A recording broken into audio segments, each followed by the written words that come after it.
And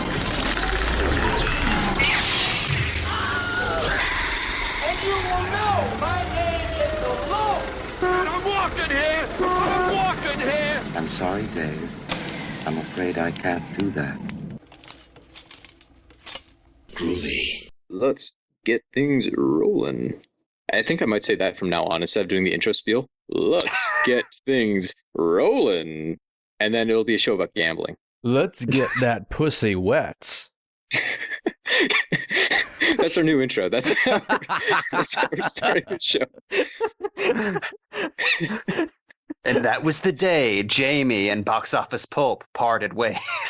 I like the idea of us doing that for every episode, but we start getting more and more into like hardcore Holocaust dramas. Let's get that pussy wet, and then we talk 2.5 hours about Schindler's List. Let's get that pussy wet for some room. It's going to be more confusing when I put that at the end of the episode, and people will be like, but why are we starting that now? Shouldn't we have done this about an hour ago? Regardless. Hello, ladies and gentlemen. Welcome to Box Office Pulp, your one podcast stop for movies, madness, moxie, and tonight, mediocre closing chapters, if we're being kind. Oh, you did a good job there. I'm proud of you. I'm impressed you made that work. Yeah, it was a reach, but I made it. More specifically, we're rounding out our look at the Blade trilogy and discussing what the hell happened with Blade Trinity. I'm your host, Cody, and joining me are my co-host, Mike. Say hello, Mike. No. And Jamie. Say hello, Jamie. How long is the cracker going to be here, Mike? Forever. Forever. I'm Blade. Yes, hello. Good to meet you, sir. So, it's funny, when we picked the Blade trilogy, I had to go back and renew my interest in it, because I hadn't seen it in so long, and I remember liking Blade 1, but not being wowed by it. I remember being really into Blade 2, because Del Toro did it, and having not visited them that often. But I'd never seen Blade Trinity. So this review series gave me a chance to go back and finally catch up on what I've been missing out, and god damn it, I'm so angry. Really, this has been a big Hannibal-like plot to crush your spirit. That's the only way I can explain this film. It's amazing to see the drop-off in quality between entries 1, 2, and 3. Each one is its own weird, separate flavor. It's like a Neapolitan ice cream, only the last flavor is garbage. Yeah, how do you go from a film directed by Guillermo del Toro to a movie I think was written by a 13-year-old? I don't understand it, because Goyer correct me if I'm wrong, he was the lead writer on 1 and 2, correct? Yep. Yeah, this is all Goyer. Yeah, it's not like they brought in new writers. A lot of times you'll see that in bad closing trilogies. They'll be like, oh, well, the other guy got famous from doing the last 2 and he didn't come back, so we had to scrap for whatever we could find and get this out the door. Hello, Scream 3. But in this case, it's like, it's the same dude. What? I'm so confused. It's not like there was like a long dry spell and then he returned with Blade Trinity. This is between Batman movies. Right. They were moving along with these things. And I was frustrated. There's just been an idea in my head for years now I got from Film Critic Hulk that for every movie out there, there's one person in the world at least who thinks that was the best movie ever. And the trick for good criticism is trying to empathize with that person and figure out what they liked about it. What's like the cool factor this movie does that no other movie does. And I am drawing a blank, guys. I don't know why you would pick this Blade as your favorite Blade in the trilogy. I don't know why you'd pick this as your favorite movie for any reason, unless you're like the world's biggest Triple H fan. It's Natasha Lee because she was in it. Listen, Blade Trinity just came back around on social media because everyone rediscovered Jessica Biel's arms on Twitter, and that is pretty much what's kept this movie alive in public consciousness. I will say that's maybe the one thing they did right. They had some interesting casting choices. We got Ryan Reynolds before he was Deadpool, essentially doing a proto-Deadpool shtick. Jessica Biel seems fairly capable in the action scenes. I object to the character itself, but I don't have a problem with her acting. I think she does a fine job with what she was given. For some reason, Patton Oswalt's in there. That's fun. Watching him dribble a basketball is entertaining. Oh, you mean Patton Oswalt playing Kevin Smith's character in Yes. Live Free or Die Hard? Or Kevin Smith's character in Daredevil. Or Catch and Release. It's I swear to God, Jessica Biel and Ryan Reynolds being hot at each other is the only reason to watch this movie. probably. I try to make a list to see if like there's some facet of this movie that works better than the other ones, and I'm drawing a blank. Let's go through this checklist. Cinematography is somehow both overly slick and cheap looking. Yeah. I think just like they tried to cram in a bunch of handheld shots while also trying to make this look like the most polished Blade. So they somehow give the impression that they had more money than ever, but they didn't know how to spend it. And some of like just the filming choices of adding fake camera wobbles and stuff, and the handheld look just doesn't quite go together with everything else they're trying to present. So somehow that took a step down. The dialogue, which Blade dialogue has always been, it's got hints of ham in it, whatever. But this one somehow goes full blown corn. And boy, I know a lot of it is like improvised stuff from Ryan Reynolds just to keep the film going. But it's not enough to save the film, and a lot of things like Blade's lines, the 10 of them that he has, are all pretty cringeworthy. Oh, they're awful. Coochie coo. And I've been obsessed with this since this movie came out. This movie has the oddest cursing I've ever seen in a movie. Goyer writes dialogue in this film like a 12-year-old who just figured out he can say ass. It's like every other line is, hey, cock, fuck, butt, face. Oh, my favorite. When Like, the people fuck were did very- you see my fucking dick? Fuckface. You cock shuffling thunder cunt. Like, people were so confused by Dick Splash in Man of Steel, and I think I was the only one in the audience who was like, nope, I can see that. Dick Splash, yep, that's a Goyer line. And oh god, let's not even mention the good cop, bad cop detectives that are interviewing Blade after his capture. The less said, the better. What else do we have? Oh, the score and soundtrack. Granted, in the other episodes, the score is fine enough. I don't remember most of it, but the soundtrack is where it gets weird. Like, I in the first episode, I gave Blade a little bit of shit because the first one has like some drum and bass stuff, which seems a little dated. But it's not bad. It fits fine. Whatever. This one, just all of the rock stuff Goyer threw in is just so and generic, and it's such a bad fit for everything that's going on. And you have the weird amount of Apple product placement that apparently they didn't even get paid for. I will say the Yeah. score is done by Robin Jawadi and the RZA. Yeah. So there's talent. Yeah. No, those guys are amazing. I can't remember anything about the score for this movie. Whatever. It's mostly just the odd soundtrack bits for like when characters are gonna beat people up. Here's some generic rock and roll. Oh god, whenever I first watched this, I knew it was not going to be particularly good, but I was still a teenager at the time. I was willing to give it a shot. I was naive in the ways of Wesley Snipes. And the scene that made me realize what I was in for was when Hannibal began describing Abigail Whistler's vampire killing soundtrack as she selected tracks on her iPod. It's like, oh, we're in Resident Evil territory, aren't we? Look at the new You- technology which exists. It's this thing called an MP3. I like to think she illegally downloaded all of that. Good. Hopefully that's true. That's what Whistler taught her. God. And it might as well jump into it. The acting, it's sure fine for most of the smaller folks. Dracula is a non-entry, which is weird because it's Dracula. I'm sorry, Drake. And Wesley Snipes is just completely mailing this one in. If mailing it in isn't being too kind. They have like a Wesley Snipes shaped corpse that they just kind of dragged on screen every once in a while for close-ups. Okay, correct me if I'm wrong, but is the very first shot of Blade in this movie a body double? I believe so. I wouldn't be surprised. Because I freeze framed, and no, that's not Wesley Snipes' bone structure at all. Going through the commentaries, they don't outright say that they had a lot of difficulties making the movie in most points, but they keep coming back to the fact that everyone did all their own stunts except for Wesley Snipes. Like, they keep mentioning Wesley is only probably responsible for about 25% of his shots. Well, Wesley Snipes was suing them at the moment, so I imagine they were very tight-lipped. If they just released Blade Trinity as just that commentary track, I'd buy it every time. I love awkward tiptoe around subject commentary tracks for movies. And Blade you're in luck. Trinity is that in fucking spades. I love it so much. It was the original The Mummy. The producer commentary track, if you have the unrated Blu-ray, there's 2 tracks on there. One is with the actors and David Goyer. The other one is like David Goyer, the cinematographer, some of the producers, crew, that kind of stuff.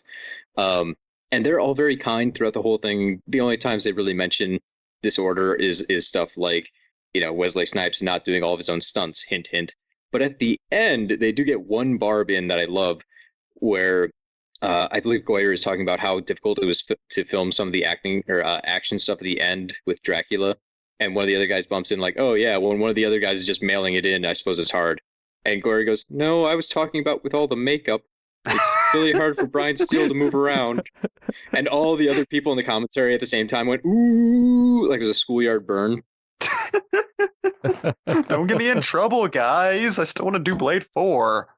That was basically it. Like, someone let the cat out of the bag. He tried to kill me several times. I mean, to their credit, they're not airing this stuff out, but it makes you wonder how often this happens in movies where something insane behind the scenes happens and they just have to pretend nothing went wrong, do a bunch of commentaries and promotion, and just no, everything was fine. There were some difficulties, but that always happens. It's fine. It's fine. Oh my God. In preparation for this, I found a random ass press junket interview for Deadpool where some dude asks Reynolds if he'd ever come back for another Blade movie. I don't know why you'd ask that a decade later, but that guy was curious. They're still asking Wesley Snipes if he wants to come back to Blade, so why not Ryan Reynolds? And you just see the look on his eyes for a split second of, what? And then he laughs. It's like, oh no, that's Wesley's franchise. Maybe they could find somebody better suited to play Hannibal King. I'm happy being Deadpool. Never ask me that again. I will kill you. It was fun. Apparently, they do hint at little bits of animosity on the set too in the commentary track. It's great. You can hunt for all these little treasures, knowing what actually happened due to like Patton Oswalt's commentaries that he's given out. The line, you should try blinking sometime, apparently was ad-libbed on the spot by Ryan Reynolds and just pissed the fuck off of Wesley Snipes.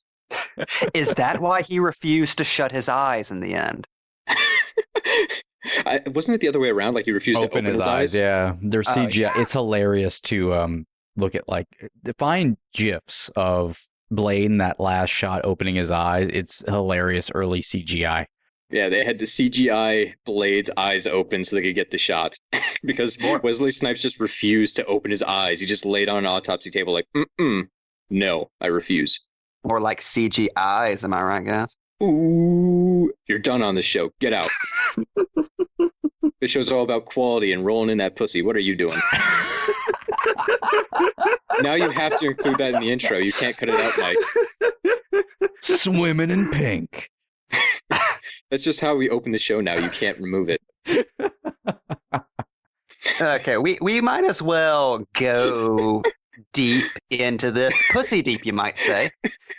Since it's kind of the only thing to really talk about with this movie.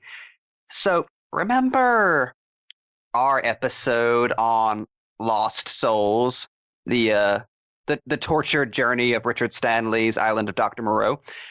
And what a supervillain Val Kilmer was to that movie. Yeah, that's also the story of Wesley Snipes and Blade Trinity. Jamie, give us the rundown of some of the incredible Snipes behaviors. So, and the majority of this comes from Patton Oswalt, so I recommend just finding any video clip of him doing his delivery of these factoids because it's priceless, but yeah, I think he was on the How Did This Get Made podcast talking about Blade 3 once, and I remember that being a pretty good time. So look up that stuff and get in his own words. But we're going to repeat anyways. Don't turn us off. Don't leave. So I'm not entirely sure what happened between Blade 2 and 3, but at some point, Wesley got really into being in altered states. As you do. And combined with the fact that Wesley felt that he was getting pushed out of the franchise in exchange and replaced with white characters, he went into this project just wanting to fulfill a contractual obligation, and that's it. So Wesley Snipes is in like 5 close-ups in this movie. The rest of it is just CGI and body doubles. This is interesting to me because there's like a history to the production of Blade Trinity where there was an original director at some point. Yeah, have they ever said who? Because I could not find that. It's never been stated. It's just been sort of briefly mentioned in like random interviews, or a few people have said like, yes, Wesley didn't like the original director, and that's how Goyer came on. I know at one point Del Toro was supposed to come back, but he had to drop it since he got the green light for Hellboy. Yep. And so I'm assuming, I mean, Wesley Snipes seemed fine during the production of Blade 2, so I'm assuming it wasn't Del Toro that he had issue with. And apparently Snipes also didn't like whatever that script was that the original director, I guess, shepherded. I'm not sure. And Goyer came on, which he also wasn't happy with, despite having worked with Goyer twice previously, and also been directed by Goyer previously. And seemed to really like Goyer. So I don't know what happened there.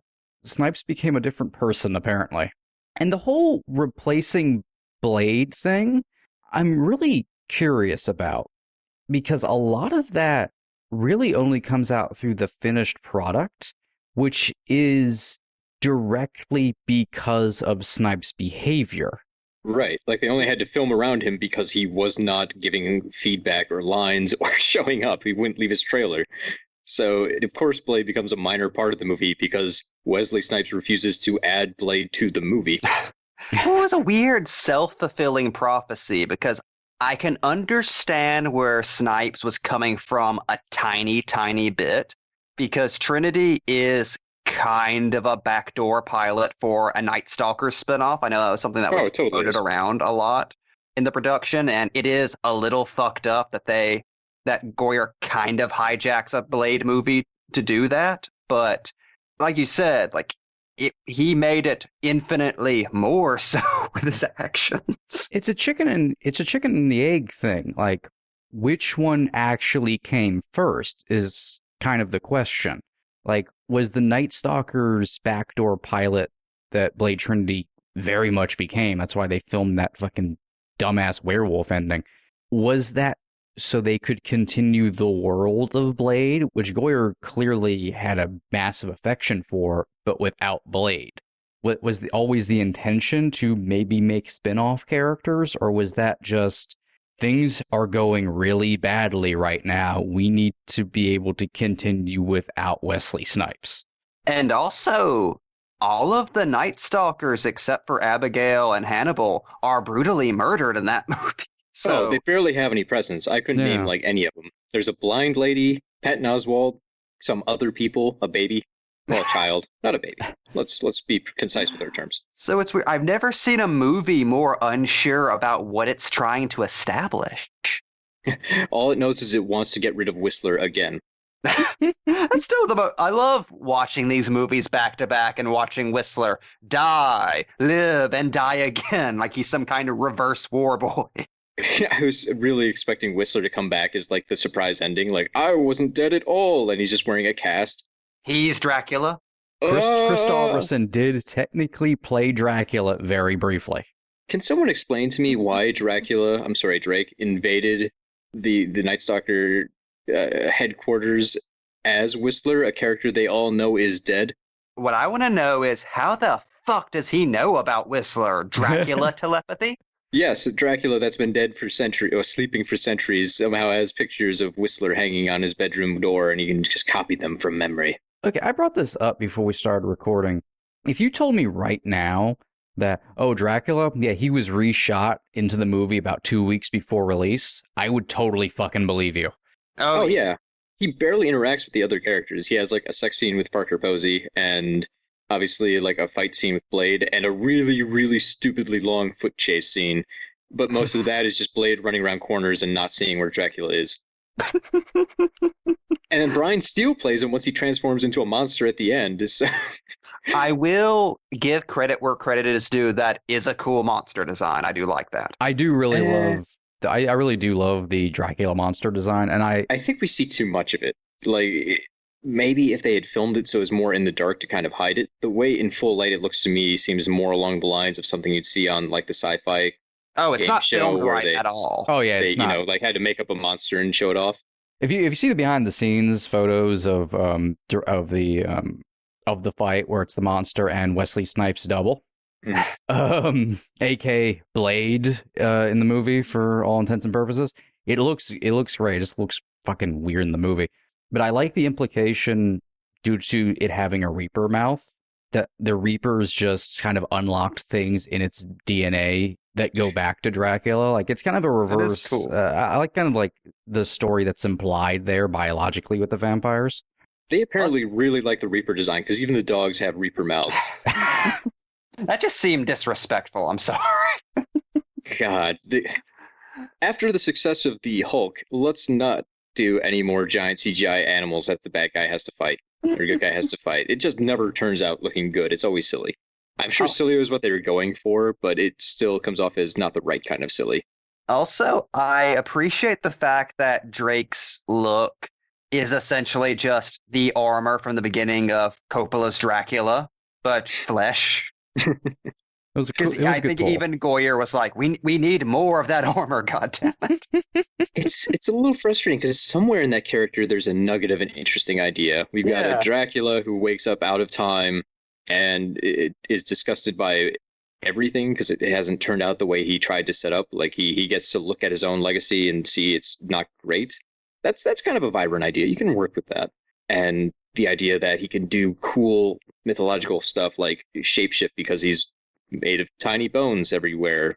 Sure. I mean, it's a dumb science explanation, but why not? Having him kind of shapeshift into other people is a different way to go for a Dracula film. You know, not just making him a wolf or whatever. He could actually turn into somebody else. They don't really do a lot of interesting things with it. They try to use it, but it doesn't work out. He becomes a douchebag momentarily. Yeah, so it's like there's some interesting nuggets there. In a better film, this could be a compelling villain, but in this one, boy, he just kind of comes across feeling like a parody of that kind of character rather than that kind of character. Yeah. I mean, whenever he's on the roof with Blade, holding a baby so that he can't strike him, that thing that must be in every Blade movie. And he's like, oh, these people, they know nothing of living by the sword. It's like, am I watching the Venture Brothers right now? And I actually adore Dominic Purcell. I think he's a really underrated actor. He's basically TV Dave Bautista. But good Lord, is that the most miscast Dracula of all time? It's not. It doesn't work slick. Part of the problem here too is, to put this in different terms, I've been watching a lot of Game Maker Toolkit videos on YouTube lately, and there was one really, really good episode where the guy talks about the boss battles of the game Cuphead. And kind of the gist of that show is that the most satisfying boss fights are those that aren't super easy. You know, you got to work for them, but you still have a boss that complies with a set of predictable patterns.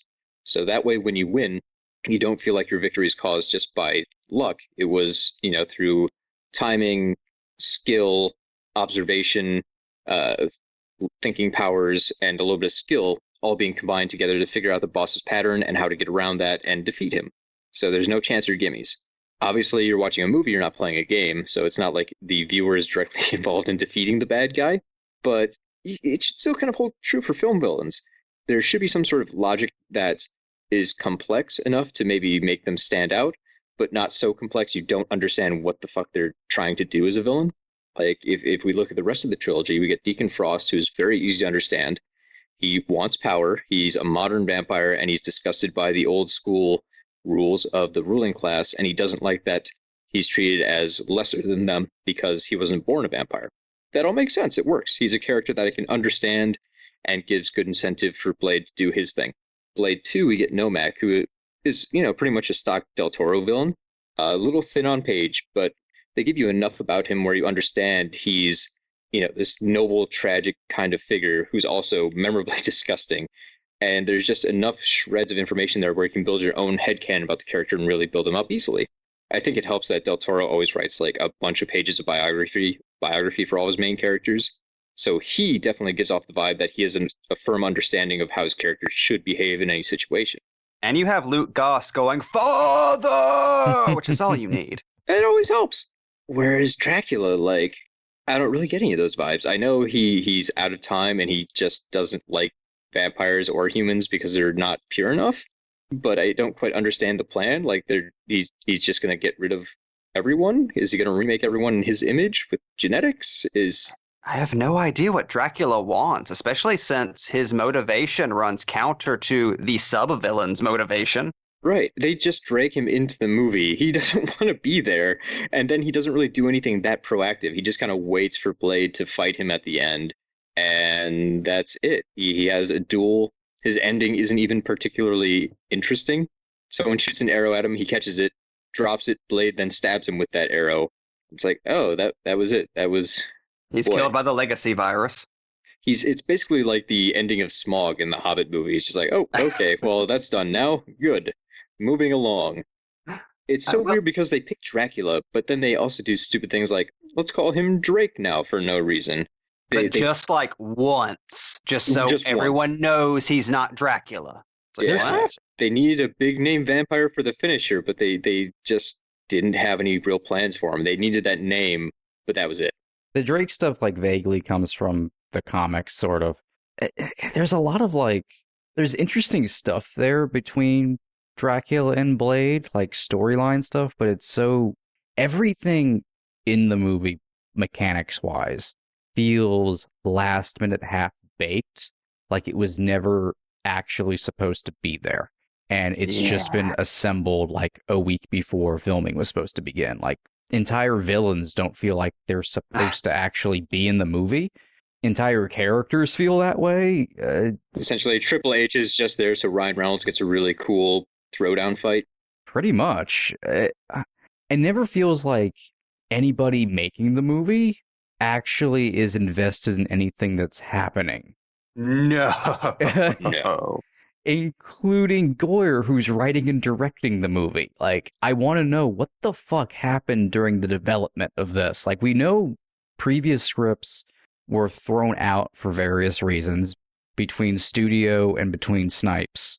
What the fuck else happened that brought the film to the point where a movie is being made so that way the movie's just fucking made and hopefully they can make something else afterwards? It's the Fantastic Four movie. It's the fucking Roger Corman Fantastic Four movie. Yeah. Well, didn't the rights revert back to Marvel fairly shortly after this or something like that? In 2010, I want to say. Okay, so it was a little while. There was still a Blade 4 on the table for a couple of years. Yeah. But it's weird because this is a revelation I had like rewatching it. It's like, okay, Snipes is the reason this movie is bonkers. He's not really the reason the movie's bad. It's like, no, there's 100 bad things happening at once that spoil the spot. Yeah, let's just look at the basic plot here, and what the fuck were they thinking? We've already touched on them killing Whistler off, which is strange, but then they introduce his daughter as kind of a replacement. That he's always had, but never brought up. Yes, and just because he's had the serum in the movie, you know that he has to have been in contact with his daughter and just never mentioned her. So it just feels false. Like, what's the arc there? It's not like she longed for her father, because apparently they did know each other. I don't know, it just feels like it's such a weird detail to bring that connection in. On top of that, there's this idea that the vampires control law enforcement, but they also need to trick the FBI into making a task force to take down Blade, which they do at night when they could have just swooped in and helped. The stupidest plot point of all time. Oh no, now the cops are after Blade, the one thing he can't fight. Which I think is just there because Goyer really, really likes The Dark Knight Returns. He's like, fuck it, I'll have fun with this. I can't see any other reason why it would be there. And we really forget about the FBI in the back half of the movie. So it just feels like such a weird padding to put into the film. Dracula doesn't really have a great sweeping plan. There's nothing about this film that says epic finale of the Blade series. It's just like a kind of filler entry while they're waiting for like some talent to free up so they could bring them in and do a better entry later. Yeah. It's like a sub-tier Friday the 13th movie. I think of it kind of like Quantum of Solace. Like, fuck, we don't have a script because of the writer's strike, but we need to make something. Just put a series of chases together. It'll be fine. Except in Blade's case, we have what may be the most boring car chase in movie history. It felt like something from a 1970s Moonshiner movie. Like, I expected banjo music to be playing. I really appreciated when I said Bane, when Blade jumped onto Whistler's semi-trailer and then accidentally kind of fell off of it onto another car. Like, when did they decide Blade should be a klutz? No. Oh no, I fell in the car. There's weird touches in here where Blade suddenly like just turned into a big dummy, and I don't know if that was done out of spite or it was just one of those reasons why Wesley Snipes wasn't happy about the film. But even the idea that Blade gets tricked into killing a human being, and then Blade simply goes, okay. And he goes back. Blade's done so many times. He just murders a dude who calls him out for being stupid, and then Blade just kind of shrugs it off and goes, whatever, he's dead. Blade walks back to his secret hideout. Whistler's like, I hope no one saw you in that obvious trap. And Blade goes, nothing. He doesn't have like a heart-to-heart. He doesn't grow as a character. He basically just goes, I'm reckless now. And then they don't change locations. They don't make preparations. And then the next day the FBI swarms them and Whistler gets killed because the plot needs it. It's such a weird choice to suddenly go from Blade is hyper intelligent and he's, always one step ahead of the bad guys to Blade's a big old clumsy dummy. We've always been outlaws, Whistler. Nothing has changed. And again, I know I harp on this, but oh no, the cops. The one thing more powerful than the vampires who rule the world. Local jurisdiction, look out. Oh, the one thing Blade can't fight is legal red tape. Oh no, tax evasion. Oh no! Oh, maybe they were right. How does Blade not know that like Ryan Reynolds and Jessica Biel are operating in the same goddamn city as him, hunting vampires? With the worst sting operation I've ever seen, like they must have to kill so many muggers with that. It's somehow also Blade has to rob people for like enough money to make new swords and stuff. These guys have laser beams. They got Patton Oswalt inventing new serums and like gigantic bows and blasters and lasers and shit.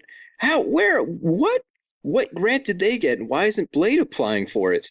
How much of a monster is Whistler in retrospect to never say, oh yeah, my daughter and her friends are working on a cure for vampirism. They just need the blood of Dracula. Also, here's a laser bow that chops through anything. Nah, okay, here's another sword. Inhale.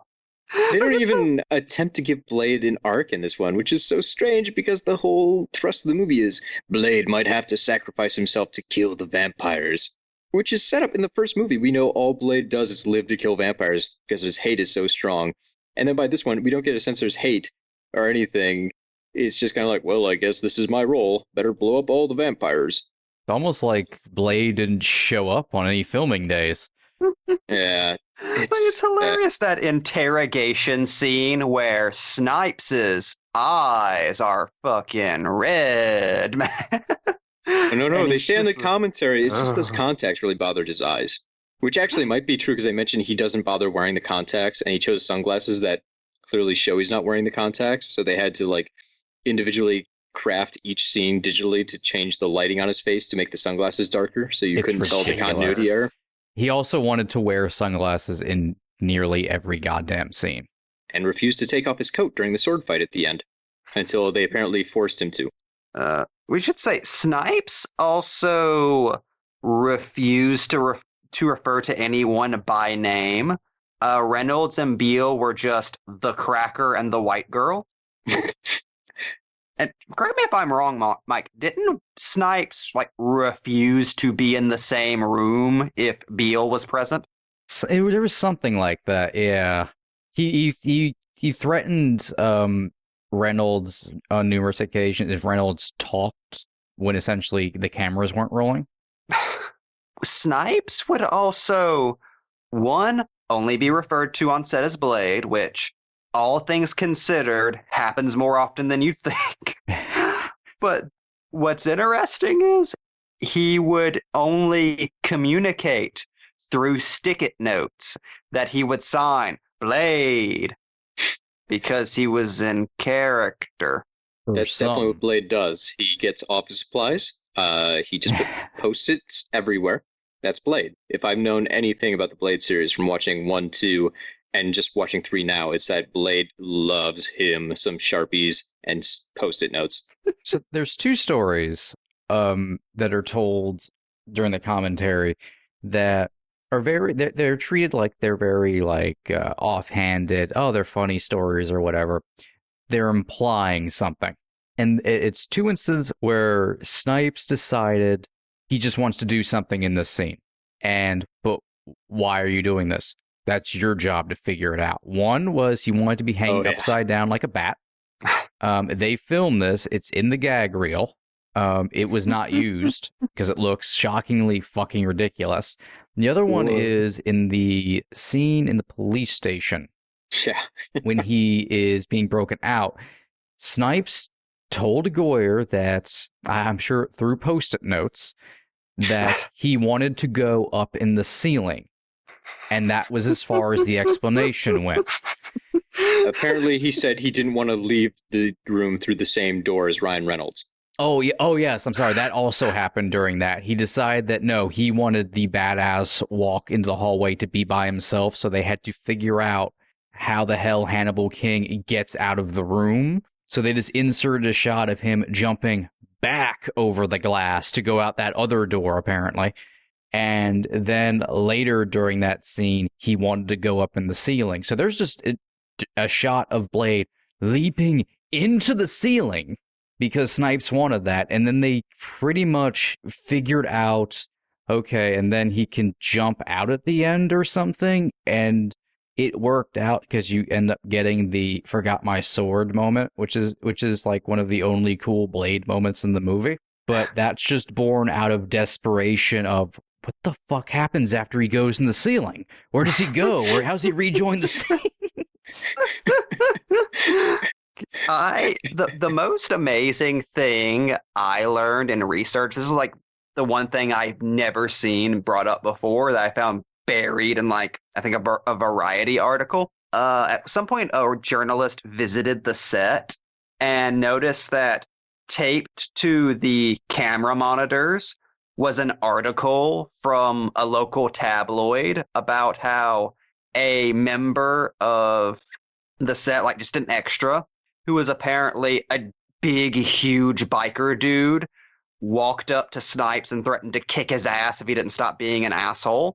And that was just taped to everyone's monitor as fucking proof that they did not have to take Snipes' shit. He was mortal.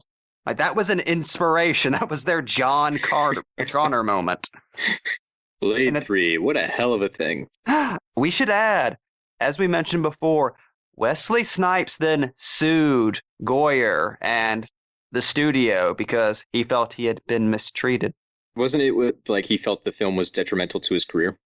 Detrimental to his career. They ruined the character of Blade. There was racial discrimination. It was a joint effort. It was just like a laundry list of weird stuff. And like, okay, let's assume that Wesley Snipes was strong-armed, despite having all the power forever on the previous 2 movies, had somehow been like strong-armed to making a shitty Blade movie. The idea of suing a company because you were in a bad movie is just hilarious on its own. I want more actors to do that. Well, I don't think that's super, super, super uncommon, or at least actors taking actions to block their bad films. Especially like if you look at horror movies from stars that are now big celebrities, like Texas Chainsaw Massacre with Matthew McConaughey. I think like he kind of like used some of his star power to make sure that wasn't seen as widely as it could have been. Oh yeah, that's why they had to change the recent cover of the Scream Factory Yeah. release. They had to remove like 3 stars from the cover of that movie, like redraw it so it's just Leatherface by himself, kind of. But like in those instances, none of those people are also producing the film.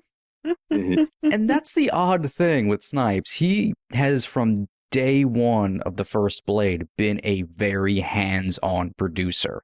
Yeah. Nothing with this movie happened without Wesley Snipes.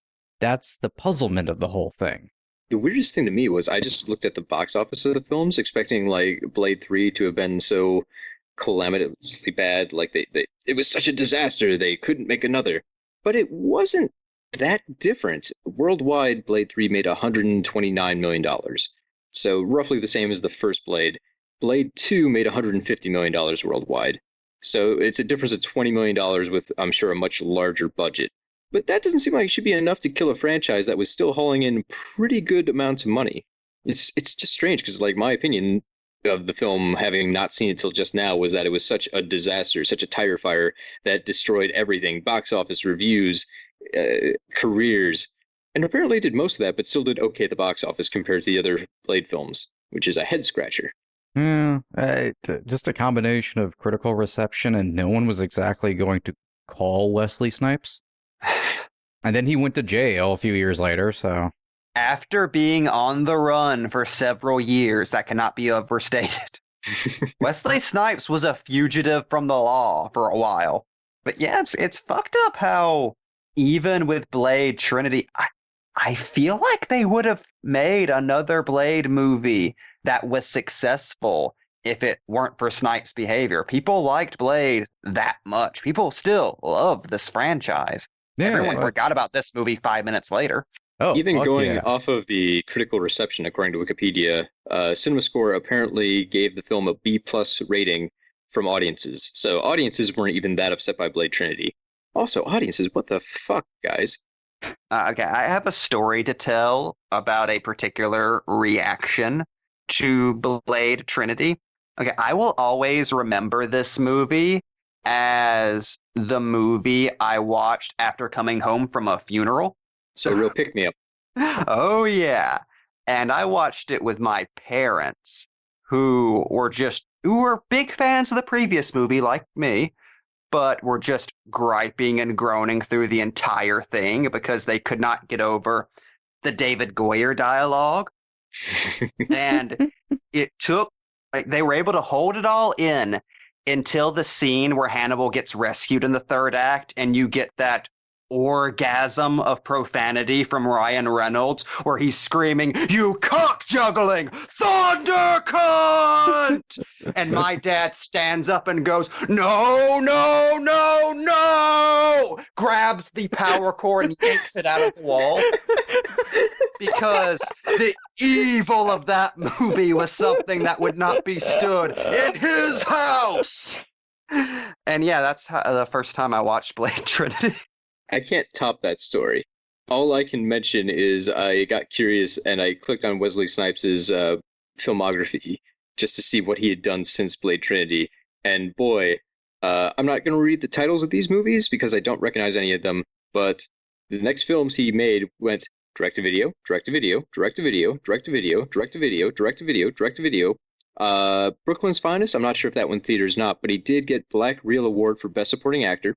Then direct-to-video, and then finally in 2014 and 15 he had theater releases in The Expendable 3 and Chirac, and then he made 2 more direct-to-video movies. Yeah, he was just Steven Seagal for a while. Yeah. Oh, Wesley Snipes. You were the coolest person in the world at one point.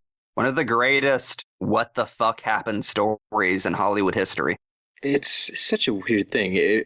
Who would have guessed the trajectory? Like watching Blade 1 and 2, you're like, God damn, that guy is pretty kick-ass. Like as an action star, I could see him getting all sorts of cool roles. Blade 3 happens. Sorry, Trinity. I hate calling it Trinity for some reason. It's a stupid name. It's a really Does anyone dumb else think title. it's like such a super pretentious title?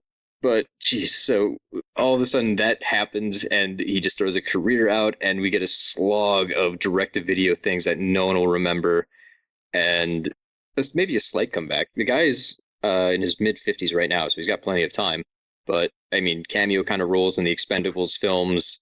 It's kind of a tragedy to see a career just fall apart that way. His Twitter's delightful. He's surprisingly upbeat and nice on his Twitter. Yeah, and he talks about Blade a lot. Honestly, I think going to prison was the best thing that happened to him. It seemed to clean him up. He will cut you for saying that. He really doesn't seem particularly crazy anymore, so that's good. So before we sign off and never talk about Blade Trinity ever again, I think it would be remiss of us not to mention the greatest historical anecdote that makes it so this movie will never die or go away. But before I go into that, I just want to mention that I had an amazing discovery when I pulled out my Blade Trinity DVD that I never noticed, because God knows I never opened this fucking thing. I was never aware it came with a Blade Trinity prequel comic. Ooh. By Jimmy Palmiotti and Amanda Connor. So that was amazing to discover. It's beautiful looking. Oh, it has man, some of the weirdest dialogue ever. It's all every time I think about this movie and think about Hannibal King, as I often do, I'm reminded of the fact that canonically, the first time he and Abigail meet, he kicks her in the chest and says, "Nice tits, very firm. Are they real?" Because he can feel them through his shoe, I guess. That's one of his superpowers. He's got foot sense. It's wacky. Now, going off of that, and speaking of Hannibal King, so the only claim to fame this movie has, if anyone noticed, pretty much Ryan Reynolds in this film is Deadpool. It's this movie is where Ryan Reynolds slowly climbed out of the womb to become Ryan Reynolds. It's where he got abs, most importantly. That would go on to also define his career another way. But it was during the making of this movie, producer from New Line gave him a Deadpool comic and said, "You should definitely play this guy. We have the rights to this character, because you're pretty much playing him in this movie." And Goyer was also a fan of Deadpool and was like, "Fuck yeah, that's a great idea. We should make a Deadpool movie." And just lost interest in the film they were making and just started discussing Deadpool all the time. And for a while, we're developing a Deadpool movie for New Line. It didn't happen, but it's what led to the lifelong passion for Deadpool that brought us the current franchise we're all enjoying. Thanks to Blade fucking Trinity. Thanks, Blade Trinity. What I love so much about that is, when you think about it, isn't Blade Trinity a movie that would exist in the Deadpool universe? I'm amazed they haven't made reference to it at all in Deadpool so far. They don't want to piss off Snipes again. But seriously, doesn't it seem like just a movie Wade would be watching? It feels like something he would have cleaned up during the timeline sequence in part 2. Just put any Parker Posey scene in there and just have Wade change the channel. Or just comment on her hair again. Well, I guess all I can say is thanks for the Deadpool, and let us never speak of Blade Trinity again. Anyways, if you enjoyed this show, you can find more of Box Office Pulp and episodes on Blade that we, actually had a good time talking about on Blogspot. We're on Stitcher. We're on Twitter, Facebook. Just look up Box Office Pulp and you'll find us, and more of our words. And more of our words. I'm trying that one out. It has a good mouthfeel. And please, if you can, please rate and review us on iTunes. It's a lot of help. Yeah, we require your words to keep going. It's substance for us. Anyways, that's a wrap. Get the hell out of here. And also, get me more pictures of Spider-Man. That's our new sign-off. I'm gonna work that in. It's gonna feel more natural after a time. And we're gonna get some great pictures of Spider-Man. Can you please fill our Twitter feed with pictures of Spider-Man? I wouldn't even be mad. That'd be fantastic. And like that, he's gone. Okay. So if you had to pick a part 3, Spider-Man 3 or Blade Trinity? If there's one movie we're forced to Spider-Man watch 3. for the rest of time, Yeah, Spider-Man 3. That at least has some moments. So it's got even Raimi's though touches. Trinity is shorter. Yeah, No, Spider-Man 3. Yeah, at least you I like get some the of the twist. Sandman stuff. Yeah, I like some of the Sandman stuff. Venom looks cool. I'd say Franco gives the best I know what movie I'm in performance out of everyone in these two movies. Yeah, The cherry pie thing's pretty fun. so good. So good. So good. Ba, ba, ba. Terrible though, awful movie. Not great. No, not very good. This is Box Office Pulp Guy, and this has been a Pulp Podcast production. Now please, please, please, put a gun in my mouth and pull the trigger and say goodnight. And now, on with the show.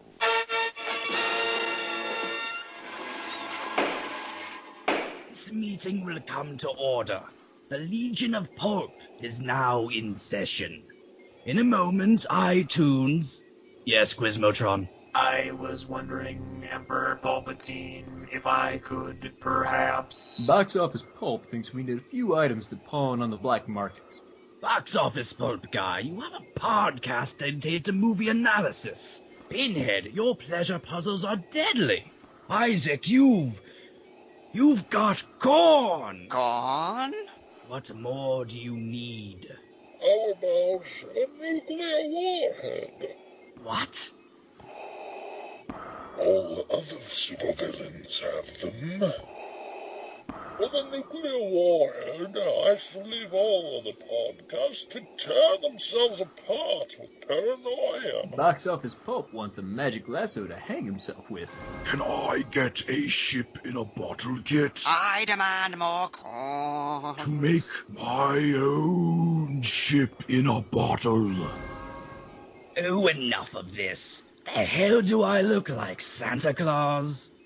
We're wasting valuable time. Right now, my Pulp drones are rewriting Apple's code to make our podcast #1 on iTunes. Excuse me, Emperor. Quizmotron, what is it? All Quizmotron wants is pants. A decent pair of pants. Darth Vader wants pants too. Order! Glory to the corn. Pain is not supposed to be this complicated. Tune in next week at PulpPodcastNetwork.wordpress.com. I don't even know how I deal with any of you on a daily basis.